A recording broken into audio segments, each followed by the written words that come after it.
Hello दोस्तों, नमस्कार। आज मैं आपके लिए एक विशेष टॉपिक लेके आया हूं, संकरण या हाइब्रिडाइजेशन। दोस्तों, यह एक ऐसा टॉपिक है जिसमें अधिकतर लोगों को समस्या होती है और मैं देखा हूं कि लोग क्या करते हैं, रट जरूर लेते हैं इसमें कि संकरण क्या है, परिभाषा रट लेते हैं, संकरण के नियम क्या है ये भी रट लेते हैं।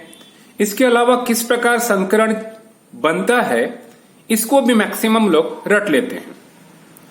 अगर देखा जाए तो संकरण में देखेंगे कि क्या है, ग्राउंड स्टेट या सामान्य अवस्था देखने को भी मिलेगा, संक्रमित या उत्तेजित अवस्था भी देखने को मिलेगा।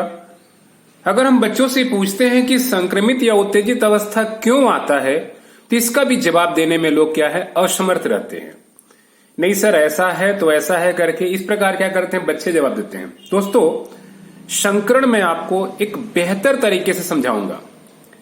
अगर आप केवल इस वीडियो को एक बार देख लेंगे तो मैं बिल्कुल उम्मीद करता हूं कि संकरण को आप पूरी तरह जड़ से समझ पाएंगे।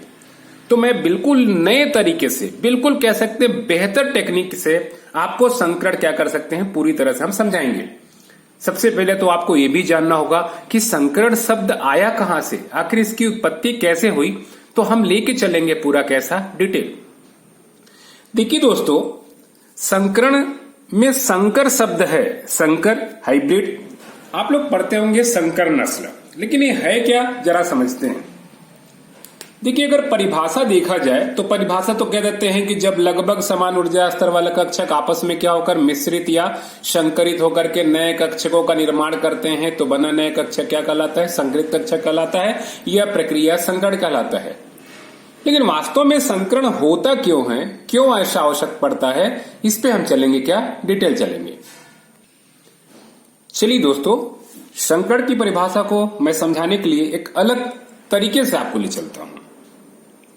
देखिए क्या है संकरण में, क्या है, जैसे अगर प्रश्न पूछा जाए तो बहुत लोग परेशान होते हैं। मान लीजिए क्या है, ये एस कक्षक है और ये क्या है, पी कक्षक है। इस प्रकार हम ले लें कैसा, पी कक्षक। ये जब आपस में मिश्रित होती है तो कुछ ऐसा कक्षक बनता है। ये आप लोग को देखने को मिला होगा, बुक्स में ऐसा लिखा दिखे मिलेगा, ये ऐसा। अब मेरा सवाल ये है, संकरण की देखिए परिभाषा को समझने के लिए जरा बारीक समझिएगा। अब कुछ लोग इसमें प्रश्न करते हैं, कहते हैं कि अगर एक यस कक्षक और एक पी कक्षक, पी का एक कक्षक आपस में मिश्रित हो गया तो सवाल बनता है कि इसमें कौन सा यस कौन सा पी कक्षक। कुछ लोगों का कहना होता है कि ये एस कक्षक है और एक ऐसा है पी कक्षक है। दोस्तों, ये मेरी बात नहीं है, मैं आपको समझाने का प्रयास कर रहा हूं। कुछ लोगों का कहना है कि नहीं, एस कक्षक अंदर वाला होता है और पी कक्षक बाहर वाला होता है। कुछ लोग कहते हैं कि नहीं, इतना भाग क्या है, एस कक्षक है और इतना भाग कैसा है, पी कक्षक है। दोस्तों, संकरण की परिभाषा तो लोग याद कर लेते हैं पर वास्तव में संकरण को समझ ही नहीं पाते हैं। तो वास्तव में हम समझना चाहेंगे कि ये संकरण में जो हम देख रहे हैं तो इनमें कौन सा कक्षक यस होगा, कौन सा पी होगा, कौन सा एसपी होगा, ये हमको समझना होगा। हम आपको एक दूसरे तरीके से समझा रहे हैं। हमने क्या किया, एक प्रेशर कुकर लिया, जरा वो करिएगा, एक अलग तरीके से समझा रहा हूं मैं। इस प्रेशर कुकर के अंदर हमने क्या किया, तो इसमें क्या ले लिया, मान लीजिए चावल ले लिया, इसी में क्या ले लिया, हमने दाल ले लिया। हमको मालूम है कि चावल में क्या होता है, कार्बोहाइड्रेट होता है। दाल में क्या होता है भाई, प्रोटीन होता है। हमने नमक ले लिया और हम मान लीजिए जल ले लिए, हल्दी भी ले सकते हैं क्योंकि उसके बिना कहां बनेगा। तो हल्दी में क्या है, मान लीजिए विटामिन या है ना, ये कैसा है, लवण है, खनिज लवण, पानी को तय हल्दी है। हमने क्या किया, सारे पदार्थ को कुकर में डाल करके और क्या किया, लगभग 15 से 20 सीटी लगा दिया। 15 से 20 बार हमने क्या किया, सीटी। आप अनुभव कर सकते हैं क्या बन गया, एक हलवा जैसा बन गया, पेस्ट बन गया। अब हमने क्या किया, इसको प्लेट में सजा दिया। मान लीजिए कितने 5 प्लेट हैं और सभी में कितने 100 ग्राम हम लिए। सब में क्या लिया, इच बराबर लिया ना, 100 ग्राम ले लिया। देखिए दोस्तों, ये अलग तरीका समझाने का मेरा तरीका है। सब में हमने क्या किया, 100 ग्राम ले लिया। अब सवाल ये आता है यहां पे कि आप बताएं कि किसमें चावल है, किसमें दाल है, किसमें नमक है, किसमें हल्दी है, किसमें पानी है। आप कहेंगे कैसा सवाल है, क्योंकि अब तो न तो चावल रहा, न दाल रहा, न नमक रहा, न हल्दी रहा, न जल रहा। ये सारा क्या बन गया, एक तरह से हलवा जैसा पेस्ट बन चुका है, खिचड़ी बन चुका है। तो हम कहेंगे खिचड़ी सभी में है। देखिए, चावल में कार्बोहाइड्रेट बहुत ज्यादा था, तो हम क्या कहेंगे कि हाँ चावल में कार्बोहाइड्रेट था। लेकिन अब कहा जाए कि पांचों प्लेट में किसमें कार्बोहाइड्रेट ज्यादा है, तो कहेंगे नहीं नहीं, सभी में क्या है, कार्बोहाइड्रेट बिल्कुल क्या है, इक्वल है, क्योंकि मात्रा भी क्या है, इक्वल है। अब कहा जाए कि किसमें प्रोटीन अधिक कम बेसी है, तो कहेंगे नहीं, सभी में क्या है, प्रोटीन बराबर है। अब कहा जाए कैसा, किसमें नमक ज्यादा है, तो नमक किसी में ज्यादा नहीं है, सभी में क्या है, नमक बराबर है। उसी प्रकार जल और हल्दी सभी में क्या मिलेगा, बिल्कुल बराबर मिलेगा। तो ध्यान रखिएगा, यहां पे न तो अब चावल रहा, न दाल रहा, न नमक रहा, न हल्दी रहा और न जल रहा, बल्कि कह सकते हैं इसका एक मिश्रण रहा, जिसको हम लोग कहते हैं क्या, खिचड़ी। बिल्कुल पेस्ट बन गई है। बस दोस्तों, यही है संकरण।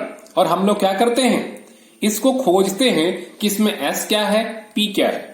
वास्तव में क्या होता है, यहाँ पे एस कक्षक और जो पी कक्षक है आपस में बिल्कुल ये मिक्स हो जाते हैं, इसी खिचड़ी की तरह से, और मिक्स होकर इस प्रकार कह सकते हैं नया कक्षक बनाता है।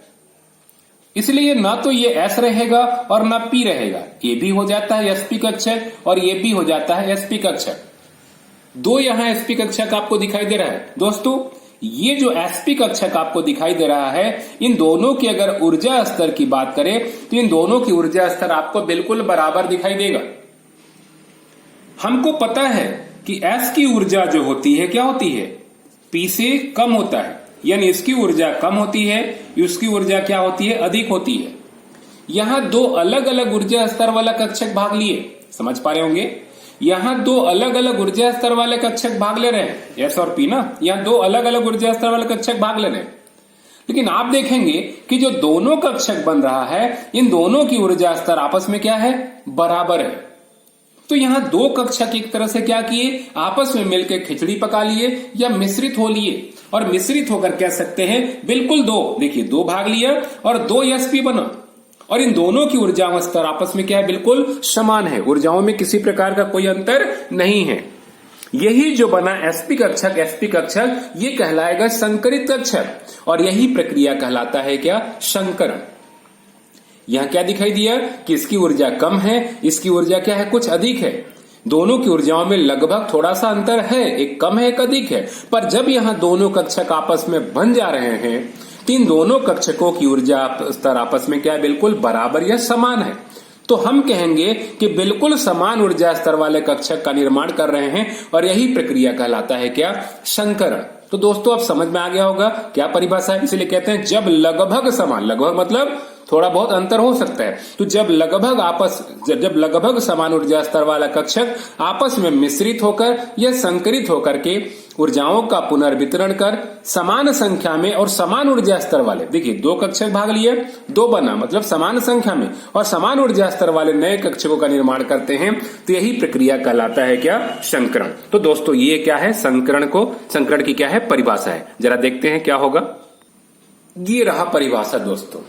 जब लगभग समान ऊर्जा स्तर वाले कक्षक आपस में मिश्रित होकर समान संख्या में समान ऊर्जा स्तर वाले नए कक्षकों का निर्माण करते हैं, तो यह प्रक्रिया क्या कहलाती है, संकरण कहलाती है। संकरण में जो नए कक्षकों का निर्माण होता है उन्हें संकरित कक्षक या हाइब्रिड ऑर्बिटल्स के नाम से क्या होते हैं, जानते हैं। दोस्तों, उम्मीद है संकरण पूरी तरह से समझ में आ गया होगा। क्या है, एक तरह से मिक्सअप होना। ठीक है दोस्तों, चलिए दोस्तों, अब हम समझते हैं कुछ संकरण के नियम।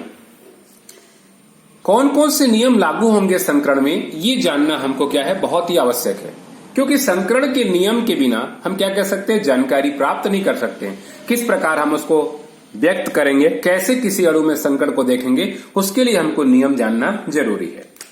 तो एक एक नियम को क्या कर सकते हैं, हम स्पष्ट कर सकते हैं। दोस्तों नियम को चलिए हम एक एक उदाहरण से समझते हैं। मान लीजिए आपके सामने क्या है, BeCl2 अणु है। देखिए BeCl2 अणु में क्या होगा, संकरण पाया जाता है। क्या हर अणु में संकरण पाया जाएगा, ऐसा नहीं है। आखिर संकरण की उत्पत्ति कैसे हो गई, इसको हम समझेंगे। देखिए होता क्या है ना, सबको मालूम है कि जैसे मान लो सोडियम क्लोराइड बन रहा है, नियम से पहले थोड़ी बात समझ लें कि संकरण की उत्पत्ति कैसे हुई।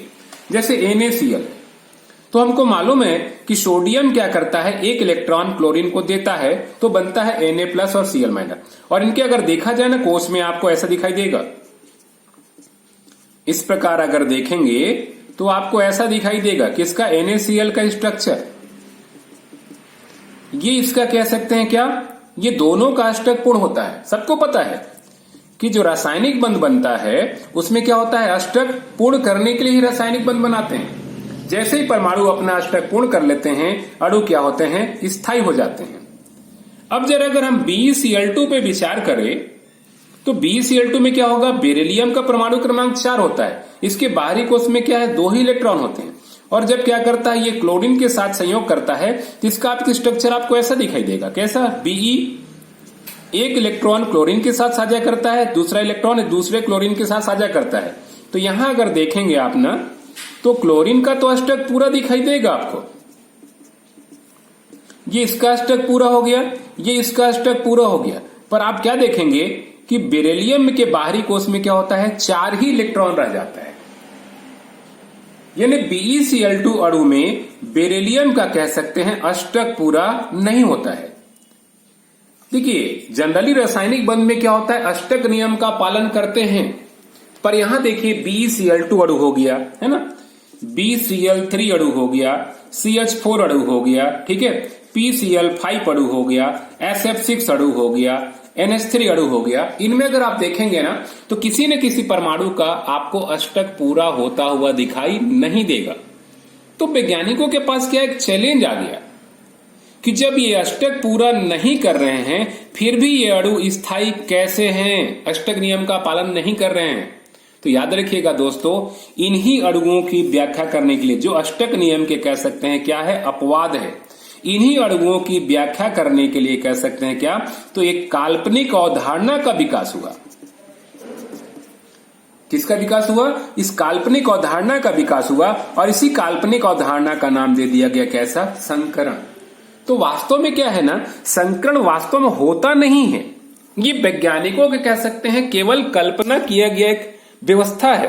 हाँ, कह सकते हैं किसी आधार पर अणुओं की स्थायित्व की व्याख्या करने की कोशिश की जाती है। तो याद रखिएगा दोस्तों, संकरण शब्द की उत्पत्ति क्या होगा, ऐसे अणुओं की व्याख्या करने के लिए उत्पन्न हुआ जो अष्टक नियमों का पालन नहीं करते हैं। यानी जो अष्टक नियम के अपवाद हैं उन्हीं की व्याख्या करने के लिए संकरण की कल्पना की गई। ये केवल काल्पनिक उदाहरण है, हम कह सकते हैं कि इसकी सहायता से प्रायोगिक तथ्यों की पुष्टि की जाती है। चलिए दोस्तों, अब चलते हैं कहां, एक एक नियम की ओर। ध्यान रखिएगा ये भी अपने आप में एक नियम है। अब आपके समक्ष कुछ ऐसा रख दिया गया, कैसा का प्रश्न आ गया, BeCl2 अणु है, जरा समझिएगा इसको दोस्तों। अब आपके सामने ये सवाल है कि संकरण किस में होगा, क्या केवल बेरिलियम में होगा, क्या केवल क्लोरीन में होगा, या BeCl2 अणु में होगा। संकरण किस में होगा, तो मैक्सिमम लोग का जवाब आता है कि किस में संकरण होगा, बेरिलियम क्लोराइड में होगा। दोस्तों ये सही नहीं है। संकरण में ध्यान रखिएगा एक ही परमाणु भाग लेता है, सिंगल। यहां जो संकरण होगा ना वो केवल किस में होगा, बेरिलियम में होगा। और बेरिलियम के किस में होगा, ध्यान रखिएगा बेरिलियम का परमाणु क्रमांक 4 है। इलेक्ट्रॉनिक कॉन्फ़िगरेशन करेंगे, इलेक्ट्रॉनिक विन्यास करेंगे तो क्या मिलेगा, 2s2 2p0 रहेगा।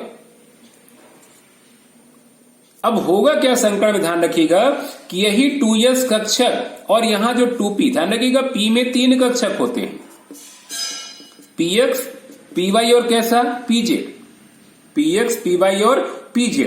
यही s और p कक्षक क्या होते हैं, आपस में मिक्स होते हैं या मिश्रित होते हैं। और ये मिश्रित होकर कह सकते हैं नए कक्षकों का निर्माण करते हैं। तो याद रखिएगा दोस्तों, संकरण एक ही परमाणु में होगा, पूरे अणु में नहीं होता है। क्लोरीन क्या करेगा ना, संकरित कक्षक के साथ क्या करेगा, अतिव्यापन करेगा। तो पहला रूल्स ये कहता है, क्या कहता है कि संकरण एक ही परमाणु के विभिन्न कक्षकों के मध्य हो सकता है। यानी क्या होगा, उसका यस के साथ पी कक्षक भाग ले सकता है, पी के साथ डी कक्षक भाग लेता है। तो पहला नियम यही कहता है दोस्तों, क्या होगा संकरण, क्या लिखेंगे पहला नियम कि संकरण, पहला नियम क्या हो जाएगा, संकरण एक ही परमाणु, केवल एक परमाणु भाग लेगा, एक ही परमाणु, ध्यान रखिएगा आयन भी हो सकता है ना, एक ही परमाणु या आयन के क्या होता है, विभिन्न कक्षकों के मध्य होता है। ये पहला नियम, कक्षकों के मध्य होता है, ये पहला नियम है। ठीक है दोस्तों, बिल्कुल क्लियर होगा। तो संकरण में दो या दो से अधिक परमाणु नहीं लेंगे भाग, क्या लेंगे, एक ही लेगा। हाँ, उस एक के क्या होंगे, कक्षक लेंगे, या तो एस कक्षक भाग लेगा, एस कक्षक के साथ पी, है ना, सॉरी केवल एस नहीं लेगा, या तो एस कक्षक के साथ पी भाग लेगा, या फिर हो सकता है एस के साथ पी और पी के साथ क्या ले, डी कक्षक भी भाग ले। तो इस प्रकार क्या होगा, संकरण निर्धारित होगा कि कौन कौन से कक्षक यहां पर भाग ले रहे हैं। चलिए दोस्तों आगे समझते हैं नियम नंबर 2 की ओर। दूसरा नियम क्या कहता है, जरा समझिए। देखिए अभी क्या बात हुआ कि संकरण में क्या है, एस कक्षक भाग ले रहा है और क्या ले रहा है, पी कक्षक भाग ले रहा है। तो दोनों की ऊर्जा स्तर क्या है, लगभग समान है, बिल्कुल समान नहीं है। तो हम ऐसा कह सकते हैं क्या कि संकरण में लगभग, मतलब जिनकी ऊर्जा में थोड़ा अंतर है, लगभग क्या कह सकते हैं, समान ऊर्जा स्तर वाले कक्षक भाग लेते हैं। हमको मालूम है कि यस कक्षक और पी कक्षक की ऊर्जा लगभग समान है, तो यस के साथ पी संकरण भाग ले सकता है। पी और डी कक्षक की ऊर्जा स्तर लगभग समान होती है, तो पी के साथ क्या होता है, डी कक्षक संकरण भाग ले सकती है। तो दूसरा नियम कहता है क्या कि संकरण में लगभग, बिल्कुल समान नहीं, लगभग समान ऊर्जा स्तर, जिसकी ऊर्जा में क्या थोड़ा बहुत अंतर हो, वो भाग ले सकता है। ठीक है, ये दूसरा नियम। देखो तीसरा नियम वही है जिसकी हम बात किए थे, क्या कि संकरण, हमने कहा ना ये होता नहीं है, वास्तव में क्या है, काल्पनिक अवधारणा है। तो कहते हैं क्या कि संकरण एक काल्पनिक अवधारणा है। संकरण क्या है, एक काल्पनिक अवधारणा है जिसकी सहायता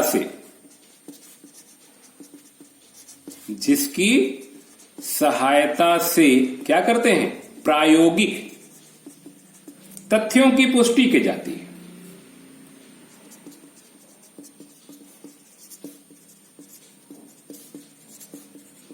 ये तीसरा नियम है दोस्तों, ये बिल्कुल इजी नियम है।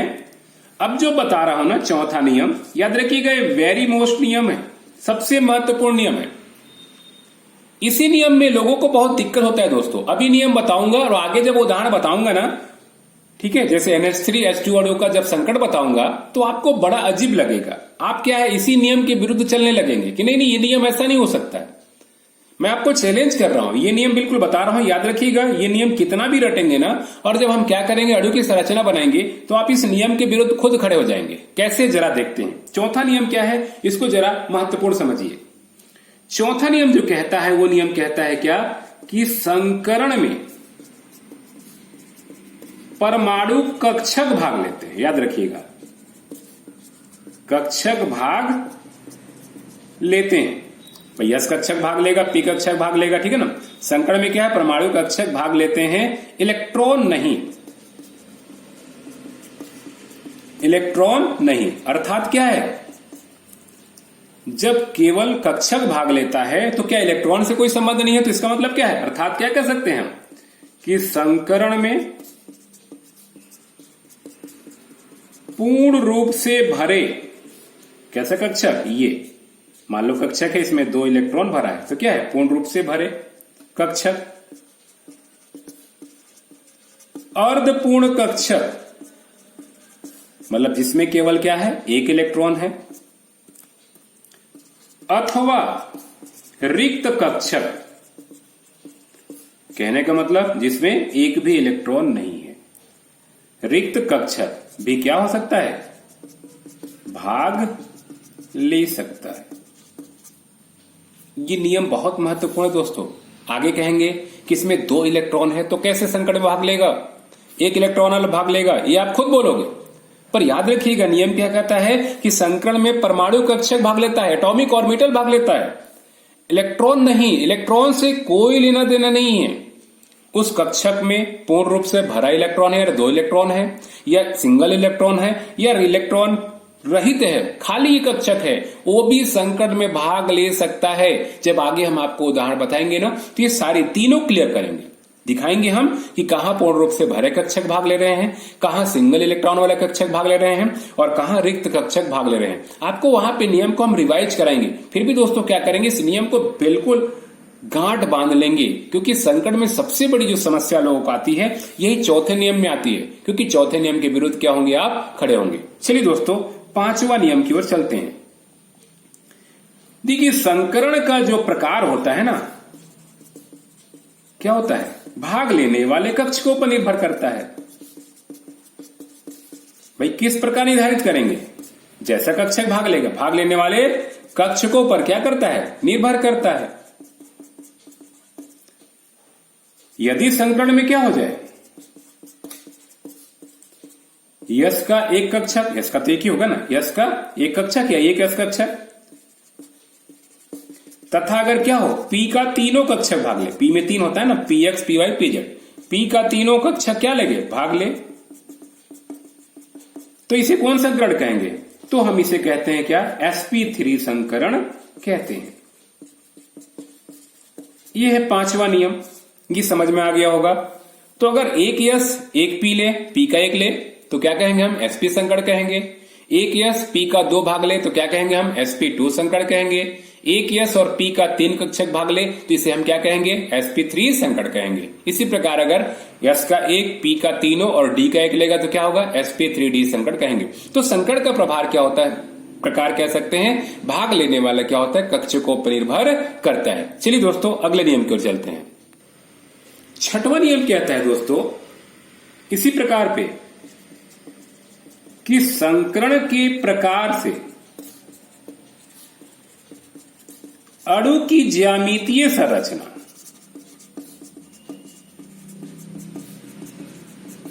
तथा बंद कोण का क्या कर सकते हैं, निर्धारण किया जा सकता है।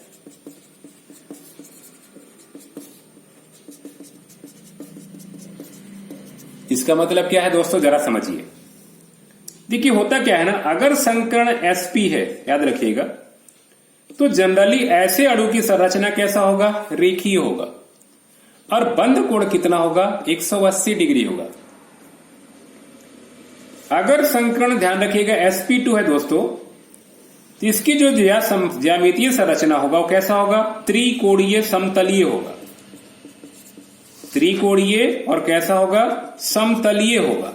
और यहां बंद कोण जो होगा वो कितना होगा, लगभग 120 डिग्री का होगा। अगर जनरली संकरण क्या होगा, sp3 होगा, तो इसकी संरचना कैसा होता है, चतुष्फलकीय होता है।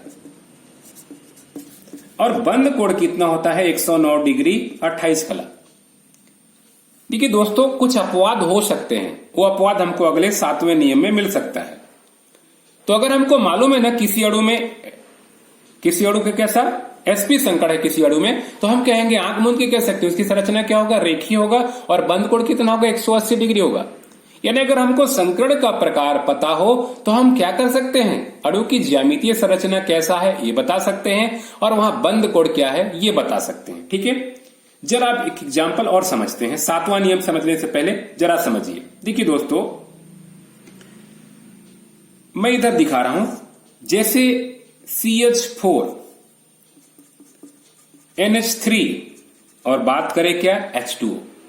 ध्यान रखिएगा दोस्तों, तीनों में आपको sp3 संकरण दिखाई देगा, आगे पढ़ेंगे तो समझ में आएगा। तीनों में sp3 संकरण होता है। इसकी संरचना जो होती है कैसा होता है, चतुष्फलकीय होता है, और बंद कोण कितना होता है, 109 डिग्री होता है। 109 डिग्री 28 कला या 28 मिनट होता है।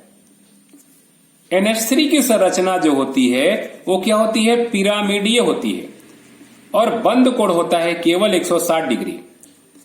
H2O की संरचना जो होती है उल्टे V के आकार का होता है, और इसका बंद कोण होता है 104 डिग्री 5 कला या 104 डिग्री 5 मिनट होता है। अब आप कहेंगे ये नियम के तो विरुद्ध दिखाई दे रहा है सर, अभी तो आपने कहा था कि sp3 संकड़ की संरचना क्या होती है, चतुष्फलकीय होती है अणु की संरचना, बंद कोण 109 डिग्री।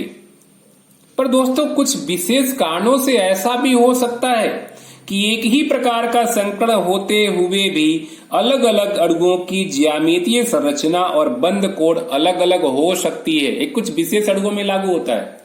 ऐसा क्यों होता है हम आगे पढ़ेंगे। तो 7वां नियम यही कहता है, क्या कहता है कि एक ही प्रकार का संकरण होते हुए भी, एक ही प्रकार का संकरण होते हुए भी, कुछ अपवाद के चलते ना, होते हुए भी अलग अलग अणुओं की ज्यामितीय संरचना,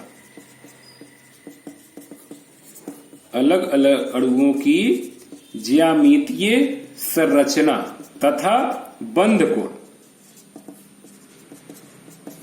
अलग अलग या भिन्न भिन्न हो सकती है।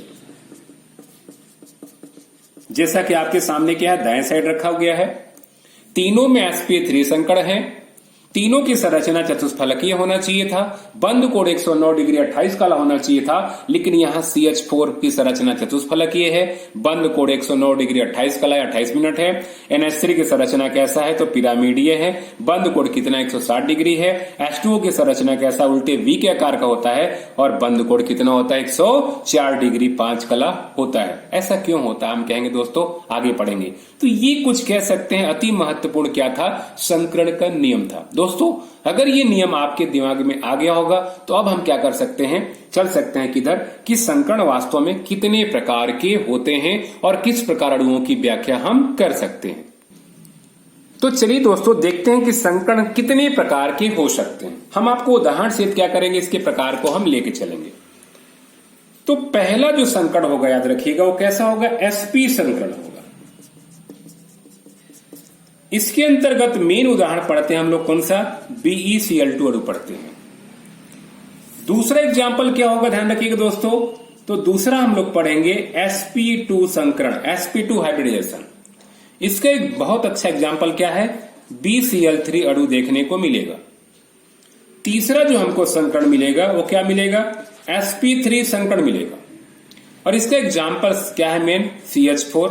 इसके अलावा हमने क्या देखा, NH3 और H2O, ये इसके अंतर्गत हम देख सकते हैं। इन सभी अणुओं में क्या होता है, sp3 संकरण होता है। चौथा जो एग्जाम्पल देखेंगे वो क्या देखेंगे, sp3d संकरण। और इसका एग्जाम्पल जो है सबसे अच्छा वो क्या है, PCl5 अणु है। पांचवा जो देखेंगे वो क्या देखेंगे, sp3d2 संकरण देखेंगे। इसका सबसे अच्छा एग्जाम्पल क्या है, SF6 अणु है। छठवां जो देखेंगे वो तो क्या देखेंगे, sp3d3 संकरण देखेंगे। इसका सबसे अच्छा एग्जाम्पल है वो क्या है, IF7 अणु है।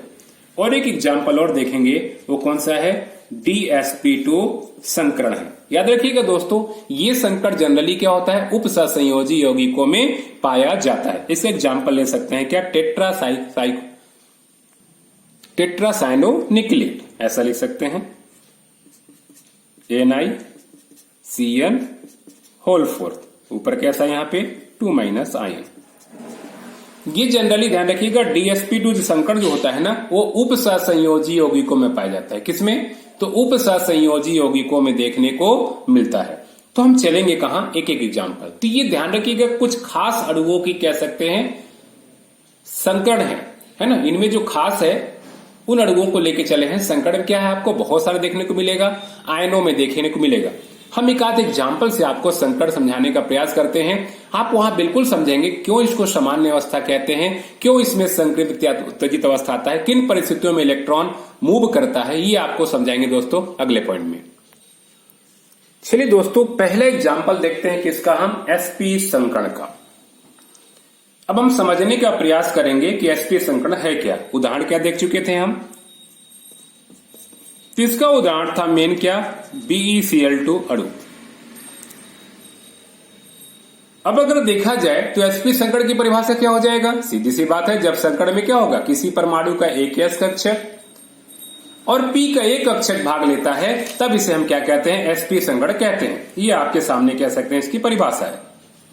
कि जब संकड़ में क्या है, किसी परमाणु का एक यस कक्षक और कैसा पी का एक कक्षक भाग लेता है, तब इसे हम क्या कहते हैं, sp संकड़ कहते हैं। पी का एक कक्षक क्यों कर रहे हैं, क्योंकि पी में 3 कक्षक होते हैं, px, py और pz।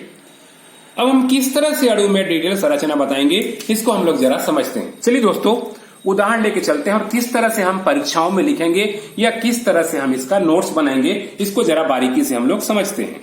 देखिए, सबसे पहले तो क्या होगा, इसमें हमको छांटना होगा कि इसका मेन परमाणु क्या है। देखिए, मेन परमाणु छांटने का तरीका है कि जो सिंगल परमाणु या एकल परमाणु होगा वो मेन परमाणु होगा। ऐसा भी हो सकता है कुछ एग्जाम्पल में कि 2 अणु हो। अब देखिए, एक एग्जाम्पल आपके सामने रख रहा हूं, इसमें बड़ा कंफ्यूजिंग होता है। एग्जाम्पल के रूप में मान लीजिए, क्या ले लीजिए आप, H2O ले लीजिए।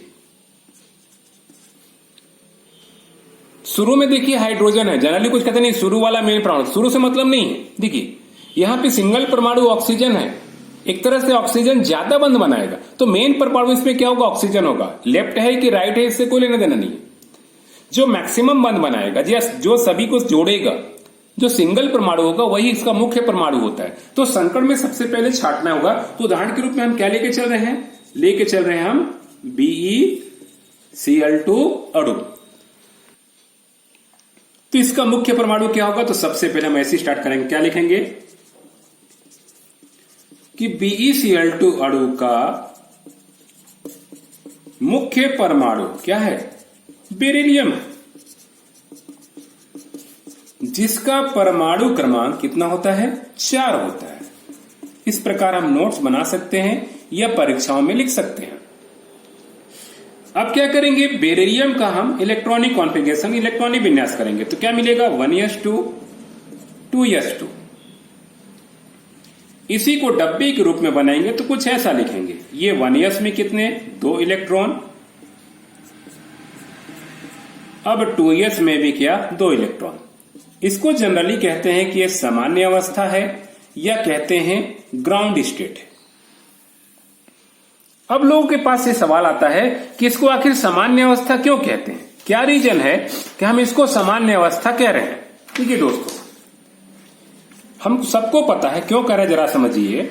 अगर मान लीजिए ये कोई व्यक्ति है, सबको पता है कि कान यहां पे होता है, आंख यहां पे होता है, नाक यहां पे होता है, मुंह पे, तो हम कहेंगे कि एक ऐसा व्यक्ति है भाई, सामान्य व्यक्ति है। लेकिन अगर ऐसा हो तो किसी में कान इधर आ गया, मान लो थोड़ा तिरछा हो गया, तो हम कहेंगे एक ऐसा है असामान्य व्यक्ति है। तो हम असामान्य नहीं कहेंगे, यहां पे ध्यान रखिएगा। ग्राउंड स्टेट का मतलब हो गया इसमें किसी प्रकार का कोई परिवर्तन नहीं हुआ है। इसके यस में 2 इलेक्ट्रॉन रहना चाहिए, है 2s में नहीं है, कहीं भेजा नहीं गया है या कहीं मूव नहीं किया है, तो ये इसकी कहलाती है सामान्य अवस्था। अब कुछ लोग कहते हैं कि इसके बाद कौन सा अवस्था आता है, तो संक्रमित या उत्तेजित अवस्था आता है। और कहते हैं कहा कि यहां से एक इलेक्ट्रॉन कूदकर दूसरे कक्षक, अगली कक्षा, आने वाला कक्षक क्या आता है, पी कक्षक होता है ना, यहाँ पे क्या होगा, 2p होगा। तो कहते हैं कि नहीं, एक इलेक्ट्रॉन कूद के यहां चला जाएगा, ठीक है, और क्या एक अवस्था कहलाएगा, कैसा, संक्रमित, या इसी को कहते हैं क्या हम, उत्तेजित अवस्था कहते हैं। इसको क्या कहते हैं, संक्रमित या उत्तेजित अवस्था, एक्साइटेड स्टेट कहते हैं। अब हमको समझना होगा दोस्तों कि ये अवस्था आता क्यों है। क्या हर अणु में पाया जाएगा, ऐसा नहीं है दोस्तों। अगर NH3 में देखेंगे आप या H2O में देखेंगे तो याद रखिएगा वहां ये संक्रमित या उत्तेजित अवस्था देखने को नहीं मिलेगा, आता ही नहीं है अवस्था। फिर कहेंगे कि बिना संक्रमित या बिना उत्तेजित अवस्था का कैसे संकट हो जाता है।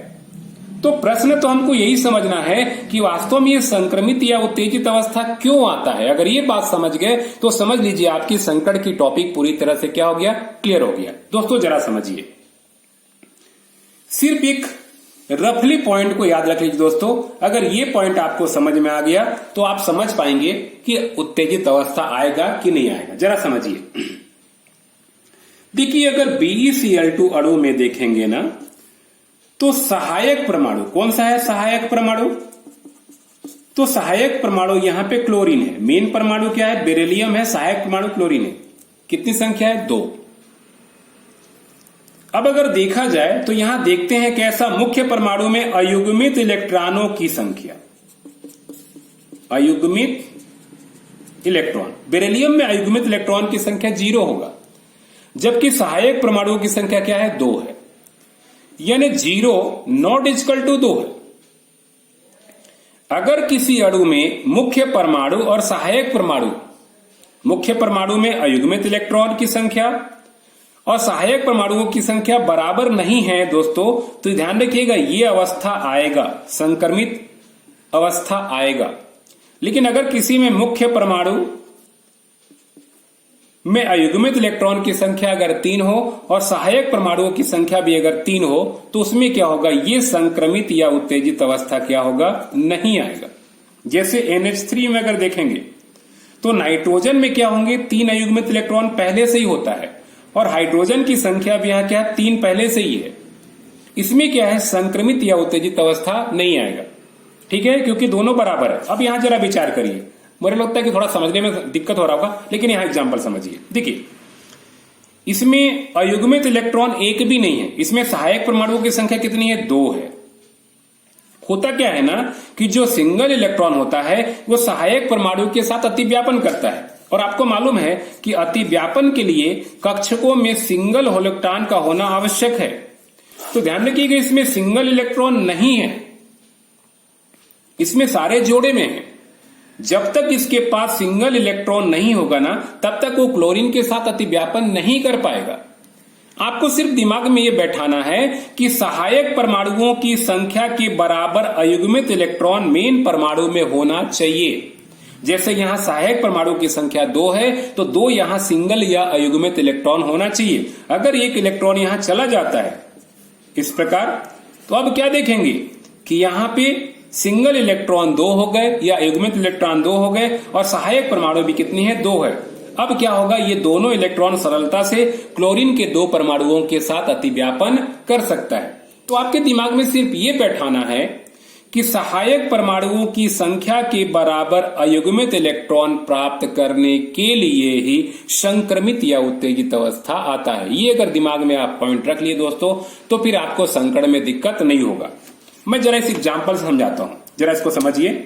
अब जैसे मान लीजिए NH3 की बात करें, देखिए नाइट्रोजन का परमाणु क्रमांक 7 होता है, समझिए। इसका इलेक्ट्रॉनिक विन्यास करेंगे तो क्या मिलेगा? 1s2,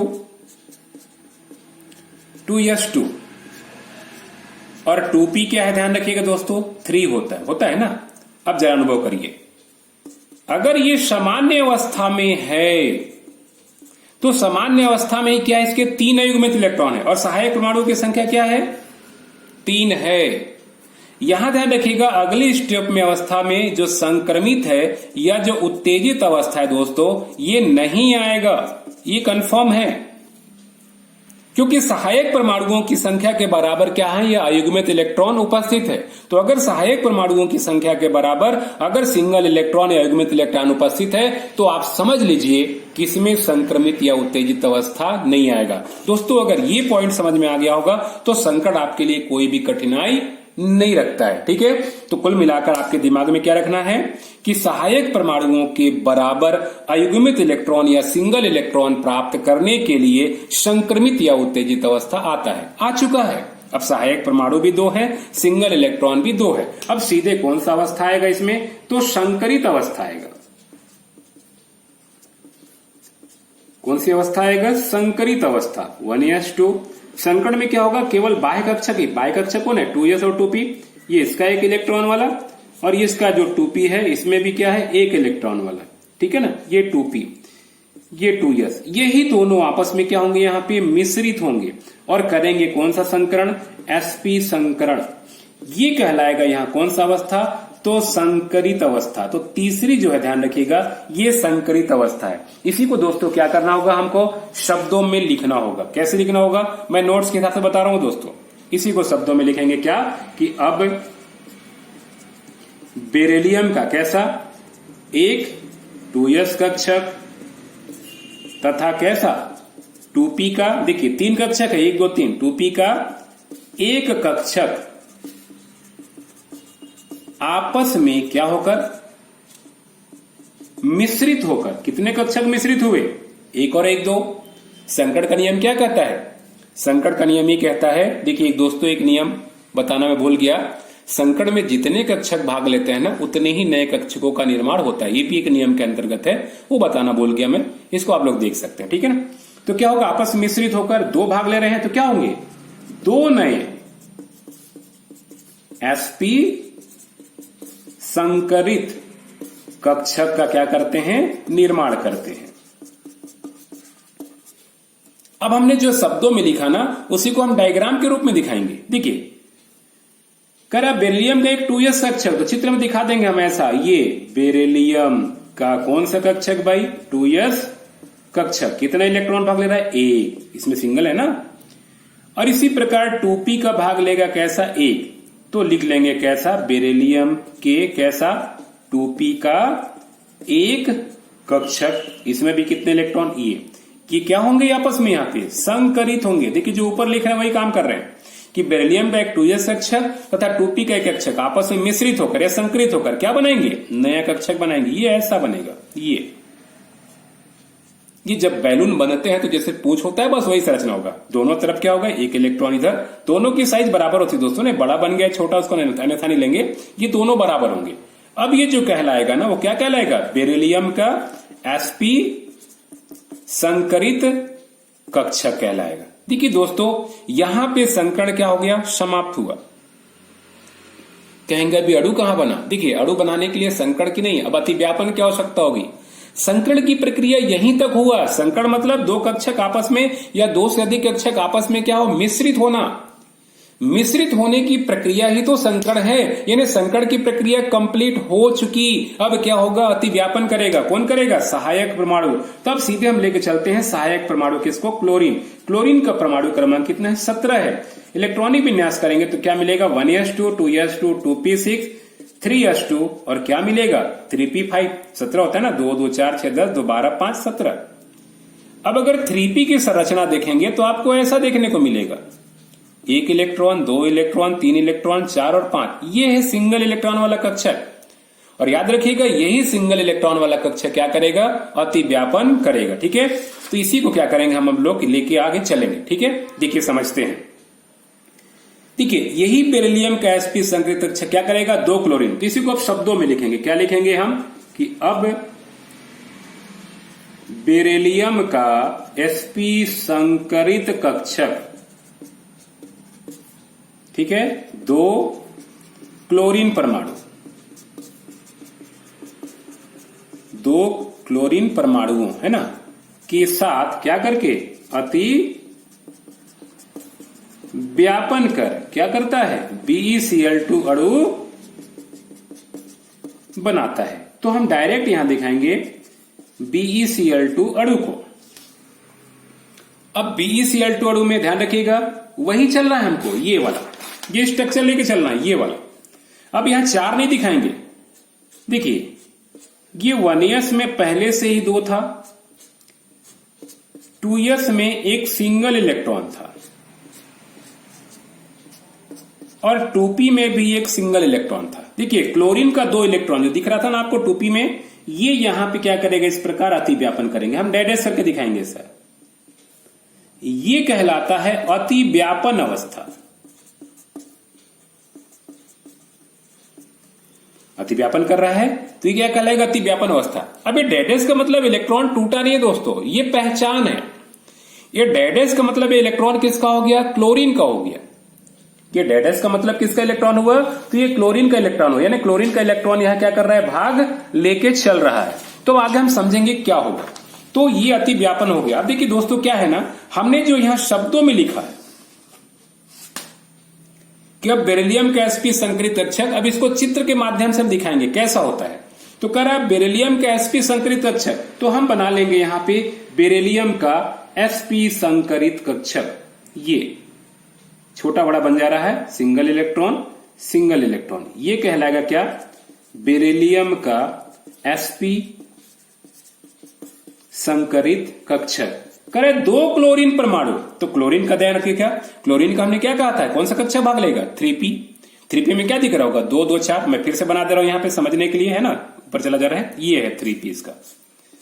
3p कक्षक का स्ट्रक्चर कैसा है, 1 2 3 4 5, यही है ना, 5 इलेक्ट्रॉन। तो हम बना रहे हैं यहाँ पे 3p। देखिए ऐसा बना रहे हैं दोस्तों, ये 3p स्ट्रक्चर ऐसा होगा, एक px, ये इधर कैसा py, और इसी में एक बनेगा कैसा pz। ये इसमें 2 इलेक्ट्रॉन, इसमें भी 2 इलेक्ट्रॉन और एक कैसा सिंगल इलेक्ट्रॉन, यही है ना 2 2 4। तो क्या लिखेंगे हमें, 2 क्लोरीन लेंगे भाग ना, तो 2 Cl परमाणु का कौन सा कक्षक, 3p कक्षक क्या कर रहा है यहां पे, अति व्यापन कर रहा है। जगह कम है दोस्तों, इसलिए मैं क्या कर रहा हूं, इसको नीचे बना रहा हूं। देखिए अति व्यापन कैसे होता है, सेंटर परमाणु यही बनाएगा बेरिलियम, ऐसा ये है सेंटर परमाणु है, एक इलेक्ट्रॉन पहले से, एक इलेक्ट्रॉन पहले से। अब इसी के साथ क्या होगा, एक क्लोरीन इधर से जुड़ेगा ये सब। और हम बता चुके हैं अति व्यापन में, आप लोग टॉपिक देखे होंगे कि जब अति व्यापन करता है तो एक कक्षक छोटा हो जाता है, दूसरा कक्षक बड़ा हो जाता है, और दूसरा क्लोरीन इधर से अति व्यापन करेगा, ये क्लोरीन के 2 परमाणु में से, ये ऐसा। बाकी 2 कक्षक जैसा वैसे बना लेंगे यहाँ पे, ये इधर है और एक दूसरा इधर है, इसमें 2 इलेक्ट्रॉन पहले से, इसमें भी 2 इलेक्ट्रॉन पहले से, ठीक है। अब इसका सिंगल इलेक्ट्रॉन क्या कर लिया, यहां अति व्यापन कर लिया। वैसे ये दूसरा p कक्षक होगा, ये किधर अलग से ऐसा, और ये इधर भी अलग से, ठीक है ना। ये इसमें 2 पहले से था, इसमें 2 पहले से था, ठीक है। अब ये भी क्या हो गया, डबल हो गया, इसका भी सिंगल। तो ये एक Cl इधर, एक Cl इधर, और बीच में क्या हो गया, बेरिलियम। ये है BeCl2 अणु की संरचना। आपको क्या दिखाई दे रहा होगा कि यहां है बेरिलियम, इधर है Cl, इधर भी क्या है, Cl है। अब खुद आप समझ सकते हैं कि इसकी संरचना कैसा दिखाई दे रहा होगा आपको, बिल्कुल एक ही रेखा पे दिख रहा है, मतलब ये रेखीय है। और बंद कोण आपको कितना दिखाई दे रहा है, यहाँ पे 180 डिग्री है। तो हम कहेंगे यहाँ पे बंद कोण कितना है, यहाँ पे तो 180 डिग्री है। ये संरचना हुआ, एक ही लाइन पर है, तो इसीलिए कहते हैं इसकी संरचना कैसी होती है, रेखीय होती है। और बंद कोण कितना हो गया, 180 डिग्री होता है। दोस्तों यहां पे हम प्रकृति की बात करेंगे। तो जो sp संकरण हुआ है, क्या है sp में, देखिए एक S भाग लिया और एक p लिया है, मतलब 50% S का योगदान है और p का। तो हम कहेंगे S का प्रकृति यहाँ पे कितना है, 50% है, और p का भी योगदान कितना है, 50% है। तो यहाँ sp संकरण में S का 50% योगदान होता है और p का क्या होता है, 50% योगदान होता है। तो आप क्या देखा है यहाँ पे कि बेरिलियम का जो sp संकरित कक्षक था, 2 क्लोरीन परमाणुओं के साथ क्या किया, अति व्यापन किया और क्या बना लिया, BeCl2 बनाए। यानी जो हमने शब्दों में लिखा था वो डायग्राम के रूप में हमने क्या किया, दिखा दिया। अंत में क्या करेंगे, इस प्रकार हम बना लेंगे। अब चाहे तो एक लाइन में हम लिख सकते हैं, इसी को लिखेंगे, लास्ट में लिख सकते हैं। अगर नोट अच्छा बनाना है तो लिख सकते हैं, क्या लिख सकते हैं, वही शब्द को लिखना है, BeCl2 अणु की ज्यामितीय संरचना कैसा होता है, तो रेखीय होती है तथा परमाणुओं के मध्य बंध कोण का मान 180 डिग्री पाया जाता है। दोस्तों यही था क्या, sp संकरण। तो किस तरह से हम नोट्स बनाएंगे या किस तरह से परीक्षाओं में लिखेंगे, ये आपको पूरे डिटेल में समझ में आ गया होगा। उम्मीद है दोस्तों पसंद आया होगा। एक और चलते हैं दोस्तों, समझते हैं दूसरा कौन सा, sp2 संकरण। तो sp2 संकरण परिभाषा वैसी हो जाएगा, जब संकरण में किसी परमाणु का s कक्षक और p के 2 कक्षक भाग लेते हैं तो उससे क्या कहते हैं, हम sp2 संकरण कहते हैं। परिभाषाएं बन जाएंगी। हमने उदाहरण के रूप में क्या बताया था, सबसे एग्जाम्पल क्या होगा इसका, BeCl3 अणु होगा, यही होगा ना। चलिए स्टार्ट वैसे ही करना है जैसे पिछला बार किए थे, फिर भी कैसे बनाएंगे जरा देख लेते हैं। तो क्या लिखेंगे, सीधी सी बात है, सेम ऐसे स्टार्ट करेंगे कि BeCl3 अणु की है ना, अणु का करिएगा, मुख्य परमाणु क्या है भाई, बोरान है, जिसका परमाणु क्रमांक कितना होता है, 5 होता है। यही होगा ना। बस क्या करेंगे हम, बोरान 5 का इलेक्ट्रॉनिक विन्यास करें तो क्या मिलेगा, 1s2 2s2 2p1 मिलेगा। इसी को डब्बे के रूप में बना ले तो क्या होगा, 5 1s की आवश्यकता नहीं है, चाहे तो हम डायरेक्ट 1s2 लिख सकते हैं ऐसा। और डब्बा कहां से बनेगा, 2s से। तो ये 2s में 2 इलेक्ट्रॉन और 2p में 1 इलेक्ट्रॉन। फिर से वही कौन सी अवस्था, सामान्य अवस्था। दोस्तों समझिए, अब अगर BCl, ये B है ना, गड़बड़ हो रहा है ना, BCl थ्रेड होगा। देखिए बोरान में सहायक परमाणु कौन सा है, क्लोरीन है BCl3 में ना। क्लोरीन की संख्या कितनी है, 3 है, सिंगल इलेक्ट्रॉन 1 है। अनुभव करिए, यहां सहायक परमाणुओं की संख्या के बराबर सिंगल इलेक्ट्रॉन नहीं है, यहां पे 3 सिंगल इलेक्ट्रॉन चाहिए, यहां 1 ही है। यहां 3 सिंगल इलेक्ट्रॉन चाहिए और 1 ही है। मतलब इसमें क्या होगी, अगली अवस्था आएगी कौन सी, संक्रमित या उत्तेजित अवस्था, बराबर नहीं है। तो अगला क्या होगा, एक 2s का इलेक्ट्रॉन क्या होगा, कूदकर कह सकते हैं उत्तेजित अवस्था में कहां चला जाएगा, 2p की ओर चला जाएगा। इस प्रकार ऐसा, यही अवस्था कहलाता है क्या, संक्रमित या उत्तेजित अवस्था कहलाता है। क्या बताया था हमने कि सहायक परमाणुओं के बराबर अयुग्मित इलेक्ट्रॉन या सिंगल इलेक्ट्रॉन प्राप्त करने के लिए क्या होता है, संक्रमित या उत्तेजित अवस्था आता है। अब आप अनुभव करिए कि यहां संक्रमित अवस्था आने से 3 सिंगल इलेक्ट्रॉन मिल गए, सहायक परमाणु की संख्या भी बराबर क्या होगा, 3 हो गया। अब सीधे अगला कौन सा स्थिति आ जाएगा, संकरित अवस्था। तो कैसा हो जाएगा, यहाँ पे 1s2, देखिए संकरण में क्या होगा यहाँ पे, तो 2s का एक कक्षक भाग लेगा और आप खुद अनुभव करिए यहाँ पे 2p का क्या होगा, 2 कक्षक भाग लेगा। इस प्रकार हम लिख सकते हैं यहाँ पे कौन संकरण, तो हम यहाँ पे लिख सकते हैं sp2 संकरण। यह लिख सकते हैं कौन सी अवस्था, तो ये है संकरित अवस्था। अब इसी को शब्दों में लिख लेंगे, क्या लिखेंगे, सीधी सी बात है कि अब बोरान का कैसा, एक 2s कक्षक तथा 2p का कितने, 2 कक्षक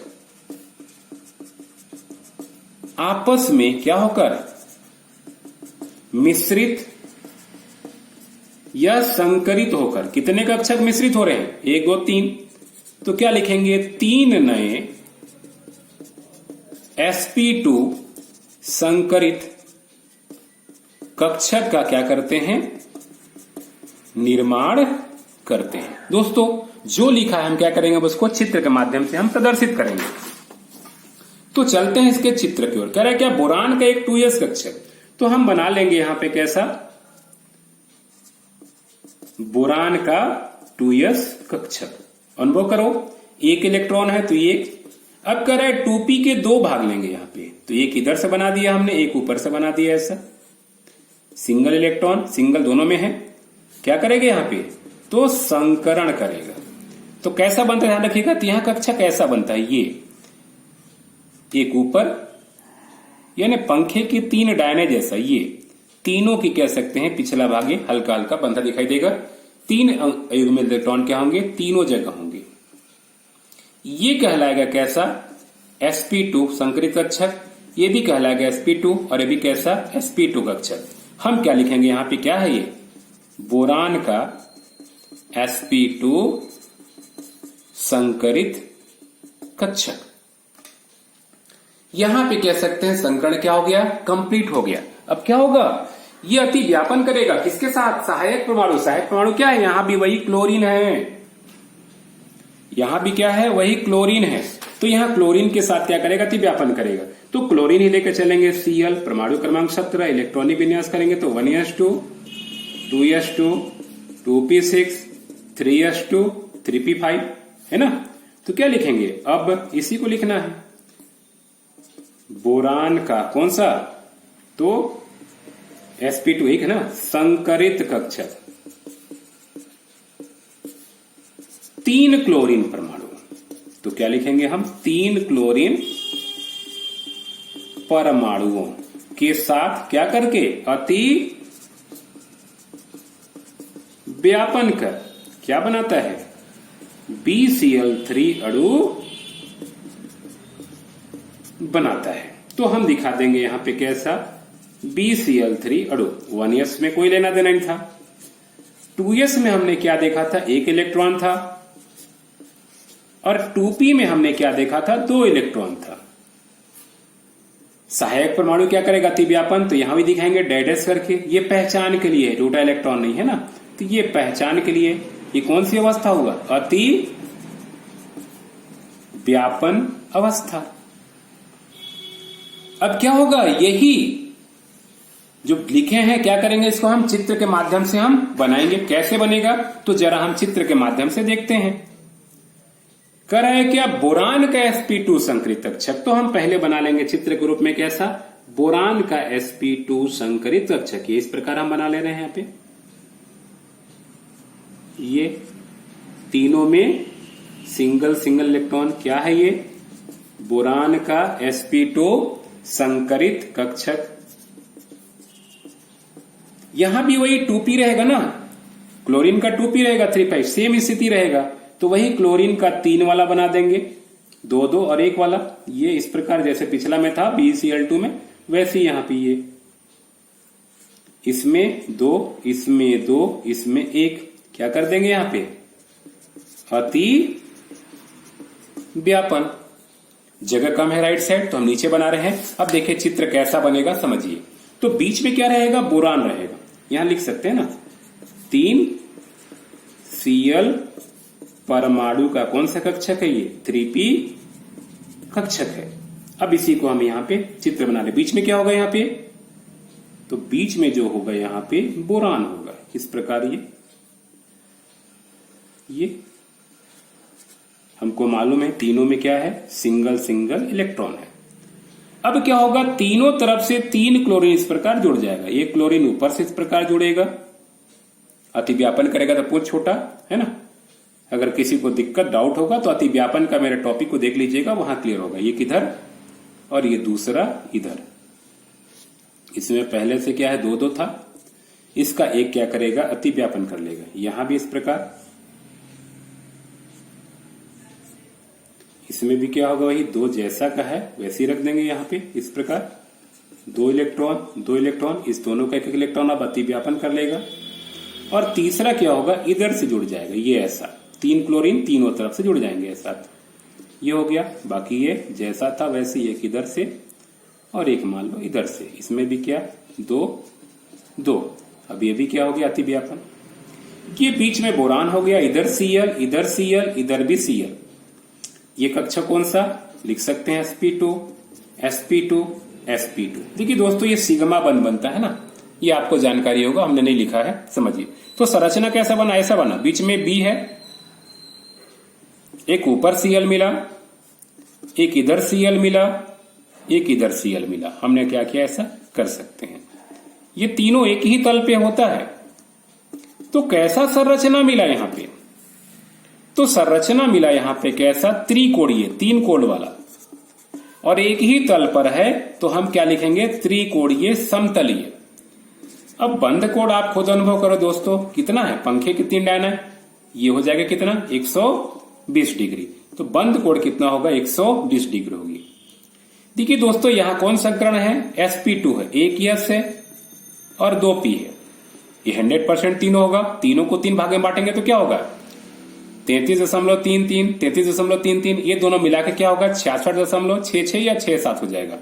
तो अगर प्रकृति की बात करें यहां पे, तो प्रकृति यश का कितना होगा, 33.33% होगा, और पी का यहाँ 66.66 या 67% होगा। ये कुल क्या होगा, ये हो जाएगा। तो लास्ट में लिख सकते हैं हम क्या, कि BCl3 अणु की ज्यामितीय संरचना कैसा होता है, तो त्रिकोणीय समतलीय होता है, और बंद कोण कितना होता है, 120 डिग्री होता है। दोस्तों, संकरण बहुत सारे हैं, हमने 2 संकरण को क्या कर दिया है, आपको बता दिया है। ठीक है दोस्तों, उम्मीद है वीडियो बिल्कुल समझ में आ गया होगा। दोस्तों, मैं अगला संकरण को कह सकते हैं, और भी पूरे संकरण को मैं बताऊंगा, वो नेक्स्ट वीडियो या अगले वीडियो में आपको क्या है दिखाऊंगा। दोस्तों, काफी समय हो चुका है।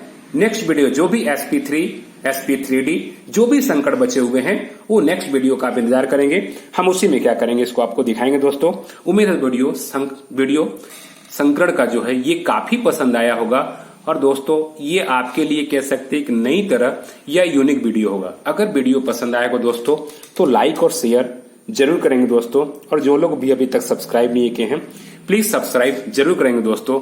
उम्मीद है कि जो वीडियो मैं बनाया हूं उसको हमें बेहतर प्रतिसाद मिलेगा, और दोस्तों के बीच जब शेयर होगी तो मुझे काफी आनंद की अनुभूति होगी। ओके दोस्तों, मैं कोशिश पूरी किया हूं कि आपको पूरी तरह से समझा सकूं। फिर भी अगर कोई डाउट्स रह गया, कोई दिक्कत रह गया हो तो आप क्या कर सकते हैं, हमारे कमेंट्स बॉक्स में कमेंट्स कर सकते हैं। ओके दोस्तों, थैंक यू, नमस्कार, धन्यवाद, सबा खैर।